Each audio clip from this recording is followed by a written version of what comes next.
So as you can see by the title of this video, this is my official review of season 1 of a show that premiered on Netflix over a year ago, and that is Sex Education season 1. I didn't get a chance to watch it, unfortunately, last year. It was on my bucket list, but just didn't get a chance to watch it. But that all changed this past weekend, and that's what we're talking about today, season 1 of Sex Education. But also on the second half of this video, I will be talking about season 2, kind of previewing season 2 of this show that will be back for season 2 this Friday. So we're talking about all that and much more. What's going on, everybody? Elliot here from Movie Files, giving you my thoughts on the first season of Sex Education, but also previewing season 2 of this big hit show. So this is a first for me. I normally don't review things that's been out for more than a year, but again, this was on my bucket list. I finally got to watch it, and I'm very excited for the new season coming out this Friday. But before we dive into all that, definitely, if you haven't already, consider subscribing to my channel. If this is your first time clicking on one of my videos here, welcome. But what are we all about? Well, we review the latest shows, we talk about new movies, we do unboxings, we do giveaways, and so much more. So definitely consider subscribing to my channel, and also let me know your comments in the comment section about your thoughts of season 1 of Sex Education and what are you excited for season 2. So let's have some fun discussions down there. So for all those that aren't too familiar with this show, let me give a quick synopsis of season 1 of Sex Education. Season 1 of Sex Education follows the story of Otis, a socially awkward teenager who is, let's just call it what it is, afraid of sex, despite the fact that his mother is a sex therapist who is frank about all aspects of sexuality. After inadvertently assisting the school bully with sexual performance anxiety, Otis sets up a sex advice business with Mev, a confident but troubled classmate, to educate their fellow students on how to deal with their own sexual problems. So let's just jump right into the positives of season 1 of this big hit show on Netflix. Starting off with, some of the storylines and some of the main characters. We got to start off with the main man, the lead of this show, and that is Otis. As I had mentioned in that synopsis, he is a awkward teenager who struggles with the idea of his mother's occupation, which she is a sex therapist, which we'll talk about Jean here in a bit. But his mother actually kind of interferes with his life, his personal life, and also his sexual life. So Otis, very great character to me. I love kind of that what he says at the beginning of season 1, which he wants to be the guy at the beginning of the season. He wants to be the guy in the corner that no one recognizes. But as we all know, by the end of the season, everyone in school knows who Otis is at this point. And I love that arc that we get from Otis, him being kind of timid and scared, to him eventually telling his feelings about, Mev and helping out all his friends, and him and Eric's kind of dynamic, how that kind of shifted in the beginning of the season to the end of the season, but also coming out to his own and finding a girlfriend that we'll talk about a little bit later. But I'm very fond of Otis and very excited to see what his arc is in season 2. But really interesting character, and I enjoyed that actor as well that played Otis. Really good actor there. But as we talk about Otis, we got to talk about his great, interesting, complex, and kind of very up and down relationship with his mother, played by Gillian Anderson, who I've been a fan of since X-Files. She's from Illinois, which I'm from Chicago, Illinois as well, so shout out to her there. But, she's a sex therapist, and she has no qualms or any negative things, or is awkward to talk about the subject matter that's kind of taboo in the U.S., which is sex, and that's what I love about the show, that they don't hold their characters back. They're not afraid to talk about the subject matter, even though Otis is, but a lot of the characters is sex. It's kind of a human thing to do, and I love how we get this character Jean, who is a sex therapist and Otis' mom, but we notice she has a divorce and has these regularly one-night stands with gentlemen of the town. But I really like their relationship, and I'm very interested to see what they do with Jean's character and her relationship with Ola's dad, Yanko, I believe his name was, and Yankov, if I'm pronouncing that wrong, I'm sorry. But I really like their dynamic relationship and the kind of the complexity of the relationship between that mother and father, or mother and son relationship that we get with Otis and Jean there. So one of my favorite characters, if not my favorite, is definitely goes to Eric, Otis's best friend, who is openly gay and comes from a religious family. But Eric, man, he was kind of the comic relief. He had the best lines. He had the funny moments, but he also had one of the more serious themes and one of the more serious storylines in season 1, which is he is openly gay, but he had this incident where he got beat up for, dressing in an all-woman's outfit, and had that kind of incident with, when Otis was really getting a relationship with Mev, and they were doing their thing and trying to figure out the person with the whole vagina picture from one of the Untouchable group characters there, but he has a very complex relationship with his family, and at a moment there he was kind of complacent about being who he is, and I love the character that we get with Eric and how he kind of went through that. And there were some moments where I thought the show kind of put him on the back burner and kind of left him in this kind of state where he didn't know who he was, which again, I like that aspect that he went through that, but I wish that he would have been more in the forefront versus another character that I'll talk a little bit about later his review. But again, Eric, I thought, was full of life. I love that we got Eric back by the end of the season, and I'm very excited to see him and his relationship in season 2 with this new French gentleman,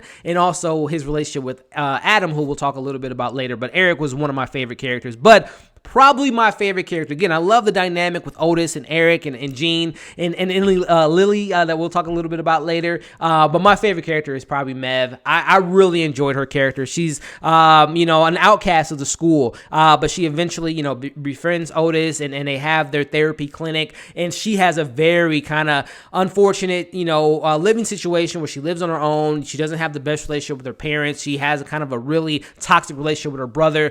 And she finds different relationships in this show with Otis, with Jackson, who we'll talk a little bit about later. But I just thought her character was really interesting. I loved how raw and honest she was, but she was also very vulnerable, and I'm very excited to see what happens to her in season 2. Hopefully she takes reins of her own story. She acknowledges that she's smart. She takes advantage of that teacher who wants her to do good things and go off to university. So I'm very excited to see what they do with this character, and she was by far my favorite character because I just loved everything that we got with her, and I'm very excited to see what they do with her in season 2. Rattling off some other supporting characters, as I had mentioned, we got Jackson, kind of the head boy of the school, and he had a very interesting relationship with Mev, and kind of a very interesting relationship in the show in regards to him being looked at as the perfect student, the perfect child to his two moms and everything like that. But you find out more about his family dynamic and how they kind of push him and how he kind of has social anxiety and has these panic attacks at times. So it was very interesting to see what they do with Jackson in season 2. But I thought he was a very interesting character. He could have went one route. He could have been the bad guy. He could have been the jerk of the show. But he was actually a good guy, if you ask me.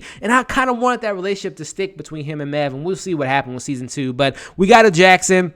The character that I'll mention in my negatives a little bit later, but we got Adam, the headmaster's son, who's also the bully of the show and has a very interesting relationship with characters in the show, like Eric, and also Amy's character. But we got people like that. We got the headmaster, who was very kind of one note.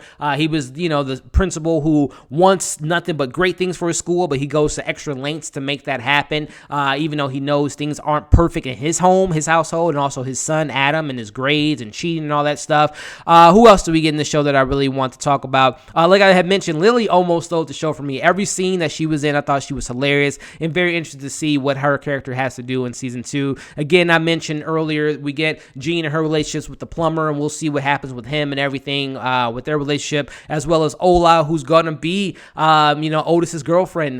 We'll see for how long in season 2, but I really liked her character. And there's a lot of other supporting characters that I really enjoyed about this show, and that's really the big thing why I really enjoyed this show. It was the characters, it was their storylines, it was the complexities of the character, it was the going against the norm with some of the storylines that we see in teenage shows like this. So I really enjoyed a lot of this show. It kind of reminded me of what if, Saved by the Bell and HBO show Euphoria, which you all should be watching. Euphoria, very tough watch. I won't lie, but really good show. This show to me reminds me of if Euphoria and Saved by the Bell had a love child, and this is what the result of it would be. It has that kind of teenage vibe, those fun elements, those tropes that we see in Saved by the Bell, but it has the mature audience type of flair to it, like a Euphoria. Not to the extent of Euphoria, but it has those mature type of themes and topics and conversations within that show that I really liked that this show brought to the forefront. Plus the clever comedy, the great storylines, the themes that they explore, the relationships were all great in my opinion. But there were some criticism I had about the show. That first half, like that first 5 episodes, to me was so great because it played against the norm. It didn't go the routes that we thought it was going to go. It didn't have Jackson and Mev breaking apart immediately. It didn't have Mev and Otis falling in love right away. It didn't do all those tropes that we see in some of these romantic teenage type of shows, and it played against that. And I really love that it didn't give you what you expected, and I love that aspect of the show. But the thing is about episodes 6, 7, and 8, it did the opposite of the first half of the season. It started to do those tropes. We started to have the love and paradise kind of crumbling between Mev and Jackson, and Otis finding someone that has very similar interests to him and Ola, and them having their kind of bad thing that happens when Otis kind of admits his love for Mev, and it kind of did all that. And then plus, like I had mentioned, Eric is one of my favorite characters, and really that second half of the show, he was going through his things about identity and finding out who he was, but I feel like they put him kind of in the back front, and then they put a character that I personally am not a fan of, and that is Adam. I thought, the first 2 episodes were very intriguing. You find out about his sexual performance, you find out about his dad relationship and all that, but then after that, I feel like the show just kind of threw him in conveniently and just kind of threw him in random places. And then, honestly, I personally do not want to see Adam and Eric get together, because the way Adam, I know he's hiding his sexuality. I knew that from the very first episode, that he was going to probably be, secretly gay and not want to tell anyone about it. And that, I really love that aspect of how this show dived into that, because there are people that don't come out. And unfortunately, in today's society, you do get looked upon differently. Your friends might treat you differently. His dad might have treated him even worse than he already does if he finds out that he's gay. But the thing that really ticked me off about the Adam character was how he treated Eric. Knowing that he's gay, he's bullying him, and I don't know if the message of this show, again, they're teenagers. I know that as a teenager, I made bad decisions, and I invested time in relationships that shouldn't have the time that I gave it, but I feel like it would be such against Eric's character to actually give Adam a chance after the way he treated him and bullied him for years upon years of calling him trombone and all that stuff that he did to him. I just hope that they do not get together, because I do not like that Eric character. Again, I appreciate what they're doing with the character, but I just don't think that's a good message to show. Give someone yes, you want to give everyone second chances, but the things that he did to Eric and the bullying that he did, I just don't think that's a good relationship that Eric should really invest his time in. But, I wasn't a fan of Adam. I'm not going to lie. I just feel like the character was just kind of one note at times, and he was kind of thrown into the show at times that I really didn't need his storyline. So, again, I mentioned that I wanted more of Eric's story. Again, he had a good arc, but I wanted more of that character, especially in the second half. And as I had mentioned, the thing that I love about the first half of the season was the entertaining aspect, as well as the conversations that were had and the dramatic moments, like when Mev had that abortion and Otis was on her side, and all those good conversations that they had, like the 2 girls that were, the one girl was in a lesbian relationship for a while, and she, went into a relationship with her best friend. There was a lot of great moments in this show, but then that second half really hit on the head when it came to the drama aspect. Again, I'm a fan of drama, but not when it just gets too overly dramatic. Like this, it felt like at one point Otis became like another Netflix show. He became Clay Jensen from 13 Reasons Why, and everyone came to him with his problems, and he wanted to solve everything that was going around him. That aspect didn't really work for me as far as that tonal shift. But at the end of the day, guys, as I wrap up my thoughts on season 1, this was a very entertaining show. I enjoy these characters. I enjoy these storylines. I invested 8 hours in the show, and I am beyond excited to see what they do with these characters and these storylines in season 2. So I will be watching season 2, which on that note, let's transition into my season 2 preview. As far as the synopsis goes, the season 2 preview season will follow Otis, who after finally securing a relationship with Ola, gets hit with the reality of pressures of the high school romance. That is further tested by the introduction of new students who challenge the status quo of Mordale High and chlamydia outbreak that causes students to question the struggle of the topical issues. So a lot's going on this season 2. I saw the trailer after I watched season 1, and there's a lot that I loved about the trailer. Number one, it looks like Jean will be coming to the school to kind of be like the sex therapist, officially a sex therapist, unlike her son, who unofficially is helping out the students, but it looks like she's going to be there at a more of a kind of a higher situation where the school is having this chlamydia outbreak, and she's going to probably be brought in to help the students figure out who they are and their sexuality. So I love that Jean's now thrown into the mix, and we all know what happened with the Jean tape that came out, and people made fun of Otis about that. So that'll be really interesting there. Speaking of Jean, it's going to be interesting to see her relationship with the Janko. I cannot remember his name. The plumber. He's going to explore that avenue. And having that relationship with Otis and Ola, how is that going to play out? It's going to be very awkward. Which, speaking of awkward, we do get a new French student who seems to take a lot of interest in Eric and wants to date Eric. But we see in the trailer that Adam comes back from his military school and comes to a party. So, again, I don't want that relationship to happen between Eric and Adam.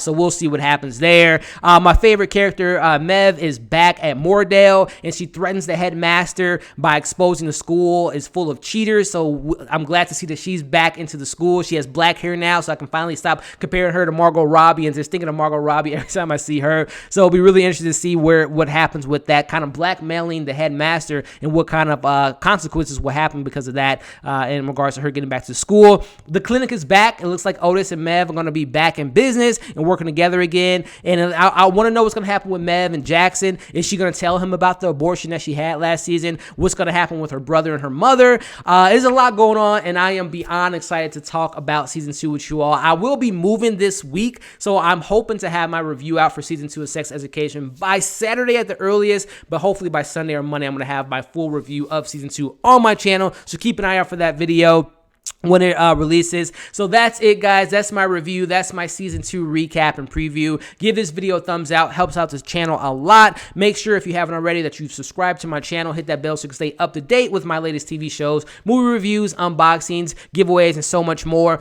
Make sure you're following me on all my social media accounts. All that is in the description below. And coming soon, for all my movie fans, I will be checking out Bad Boys for Life, so I'll have that review out. I will also be sharing my top 10 most anticipated movies of 2020, and I got a lot more videos coming pretty soon. Thank you all for watching this video here, and we'll see you on the next one.